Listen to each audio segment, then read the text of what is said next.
खुलुमबाय, आं उदांस्रि मुसाहारि। बड'लेण्ड बुब्लिनि जानानै बयखौबो बरायना लाबाय।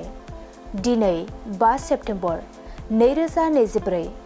नोंथांमोननो बड'लेण्ड बुब्लिया दिनैनि साना मानि थाखाय मिथिजायो एबा दिनैनि सानाव मा हाबाफारि फालिनाय जायो नोंथांमोननो फारि-फारि बड'लेण्ड बुब्लिया फोरमायगोन।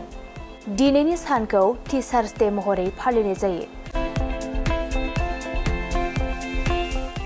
भारत हादोराव बोसोरफ्रोमबो 5 सेप्तेम्बर खालि डक्टर सर्वपल्ली राधाकृष्णनजों लोब्बा लाखिनानै फोरोंगिरिफोरनि बावसोमनाय आरो गोब्राब नाजानायखौ मान होनो थाखाय हादोरनाङैनो फोरोंगिरि सान फालिनाय जायो। 1888 मायथाइनि 5 सेप्तेम्बराव जोनोम मोननाय भारतनि नैथि हादोरगिरि डक्टर सर्वपल्ली राधाकृष्णनखौ मान होनो थाखाय भारत हादोराव 5 सेप्तेम्बर खालि फोरोंगिरि सान फालिनाय जायो। डक्टर सर्वपल्ली राधाकृष्णनआ भारत हादरनि सासे सानथौगिरि, राजखान्थिगिरि आरो सोलोंथाइगिरिमोन आरो बिथाङा सोलोंथाइ आरो हादोरनि जौगानायाव मख'जाथाव बिहोमा होदोंमोन। बेनि अनगायैबो दिनैनि सानखौ saint Teresa canonization day, national child protection week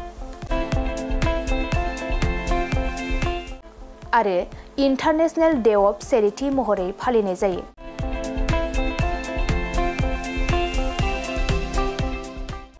नोंथांमोननो Bodoland बुब्लिया दिनैनि सानाव मा हाबाफारिजों मिथिजायो आरो मा हाबाफारिखौ फालिनाय जायो फोरमायबाय।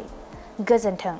मोनसे फोसावथाय, नोंथांमोननि ओनसोलाव सोरबाफोर ड्राग्स एबा फेग्रा मुवाजों नाख्रेबजानानै थानाय सुबुं दं नामा? जुदि नोंथांमोननि ओनसोलाव सोरबाफोर ड्राग्स एबा फेग्रा मुवाजों नाख्रेबजानानै थानाय सुबुं दं, अब्ला नोंथांमोननि थाखाय मोनसे मोजां खौरां। ड्राग्स एबा फेग्रा मुवाजों नाख्रेबजानानै थानाय सुबुंफोरखौ फाहामथाय होनो थाखाय नोंथांमोननि गेजेराव लानानै फैदों मोनसे रिभाइभ रिहाबिलिटेसन सेन्टार। जुदि नोंथांनि नखराव आरो नोंथांनि ओनसोलाव सोरबाफोर ड्राग्स एबा फेग्रा मुवाजों नाख्रेबजानानै दं, अब्ला नोंथाङा रिभाइभ रिहाबिलिटेसन सेन्टाराव फाहामथाय होफैनो हागोन। मंगलदै 1 नं बामुनपारा दरंआव थानाय रिभाइभ रिहाबिलिटेसन सेन्टाराव नोंथाङा ड्राग्स एबा फेग्रा मुवाजों गोदोसोनानै थानाय सुबुंफोरखौ फाहामथाय होफैनो हागोन।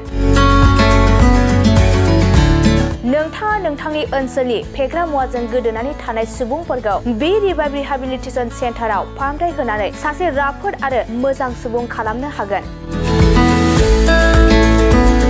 गोबां बाथ्रा मिथिबावनो थाखाय नोंथाङा 9859262926 60030927006 नैबे होनाय जानबुं नम्बराव खौरां लानो हागोन।